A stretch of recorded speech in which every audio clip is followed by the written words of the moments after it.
ये कहानी है हरभजन सिंह और शोएब अख्तर के बीच हुए उस टकराव की, जब अपने रफ्तार के घमंड में चूर शोएब अख्तर ने हरभजन सिंह को हल्के में लेकर उन्हें ट्रक ड्राइवर का जलील किया था और भरे महफिल में अख्तर ने भज्जी को उंगली दिखाकर जलील करी थी। लेकिन तब शायद शोएब अख्तर को ये मालूम नहीं था कि भज्जी कितने गर्म मिजाज के खिलाड़ी हैं। जब भज्जी ने अपने डेब्यू मैच में ही ऑस्ट्रेलिया के बड़े दिग्गजों को नहीं छोड़ा था, यहाँ तक कि उन्हें कैरियर के शुरुआती दिनों में ही कई मैचों के लिए बैन लगा दिया गया था, जिसका कारण था उनका गुस्सैल स्वभाव। अब इस गर्म दिमाग वाले भज्जी के साथ शोएब अख्तर ऐसा बदतमीजी करे और भज्जी पलटवार कर उसका जवाब ना दे, ऐसा भला कैसे हो सकता था। और जब हरभजन सिंह ने अपने बल्ले से अख्तर पे प्रहार करना शुरू किया था तो बड़े बड़े दिग्गज हो गए थे फेल हरभजन सिंह के सामने। और भज्जी ने अख्तर को आड़े हाथों में लेते हुए इतने छक्के मारे थे कि शर्म से पानी पानी हो गया था शोएब अख्तर। और भज्जी ने अपनी तूफानी बल्लेबाजी से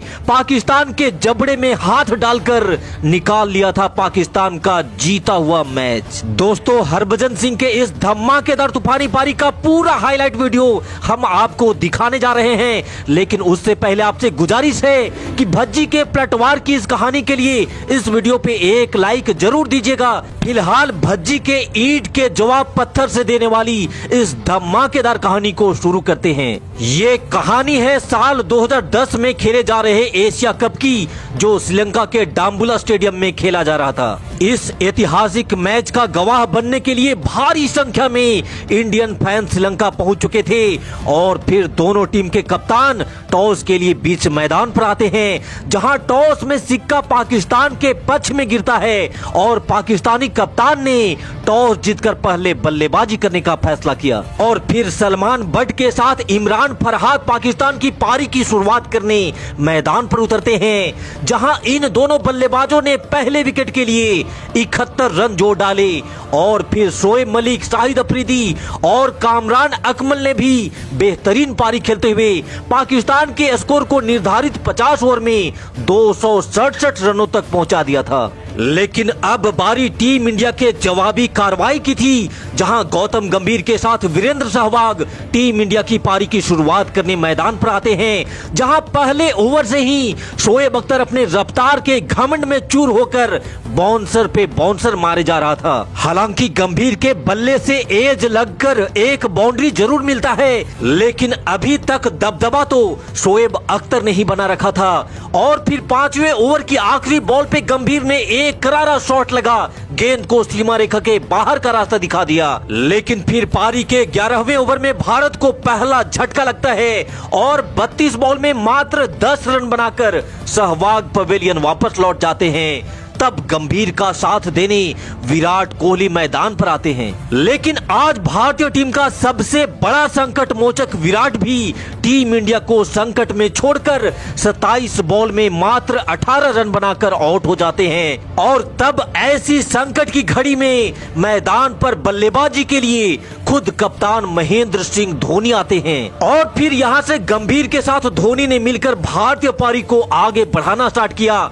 एक तरफ जहां गंभीर ने 97 बॉल में 83 रनों की बेहतरीन पारी खेली, वहीं महेंद्र सिंह धोनी ने भी 71 बॉल पे 56 रन बनाकर आउट हो गए। और फिर उसके बाद रोहित शर्मा भी 22 रनों की एक छोटी सी पारी खेल आउट हो जाते हैं। ये मैच धीरे धीरे टीम इंडिया के हाथ से निकलता जा रहा था, क्योंकि यहाँ से अगले ही पल रविंद्र जडेजा भी मात्र 9 रन बनाकर आउट हो जाते हैं। ये मैच अब अपने आखिरी पड़ाव पर आ चुका था और अब भारतीय टीम को आखिरी बचे 5 ओवर में जीत के लिए 49 रनों की जरूरत थी। और अब बल्लेबाजी के लिए मैदान पर आते हैं हरभजन सिंह और दूसरी छोर पर उनका साथ दे रहे थे सुरेश रैना। और अब रैना ने अपने हाथ खोलते हुए बॉल पे प्रहार किया और गेंद को 4 रनों के लिए बाउंड्री के बाहर भेज दिया।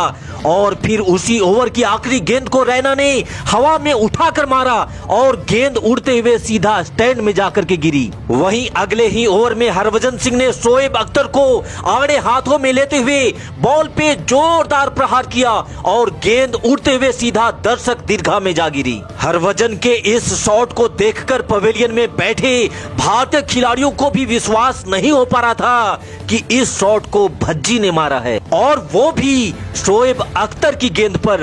अब भारतीय टीम को 18 गेंदों पर जीत के लिए 27 रनों की जरूरत थी, जहां अगले ओवर में सिंगल डबल के साथ एक बाउंड्री भी रैना के बल्ले से आता है, जिससे पूरे 10 रन 48वें ओवर में आ चुके थे।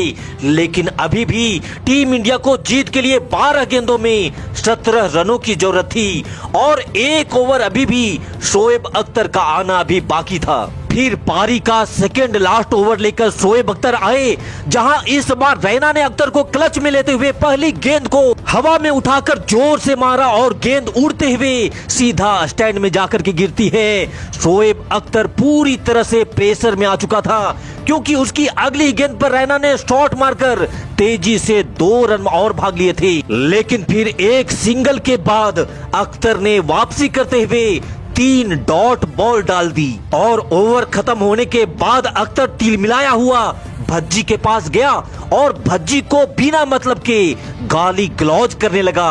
भज्जी ने अख्तर की गेंद पर छक्का मार अख्तर का जो इंसल्ट किया था, शायद उसे अख्तर बर्दाश्त नहीं कर पा रहा था और चला गया भज्जी को उंगली करने। अब तो भज्जी का टेम्परेचर पूरा हाई हो चुका था, लेकिन ध्यान अभी भी टीम इंडिया को मैच जिताने पर थी। अब आखिरी बचे 6 बॉल पे टीम इंडिया को जीत के लिए 7 रनों की जरूरत थी और गेंद पाकिस्तान के सबसे बेस्ट बॉलर मोहम्मद अमीर के हाथों में थी, जहां ओवर की पहली गेंद पर सिर्फ एक सिंगल ही आ पाता है और अब स्ट्राइक पे थे हरभजन सिंह।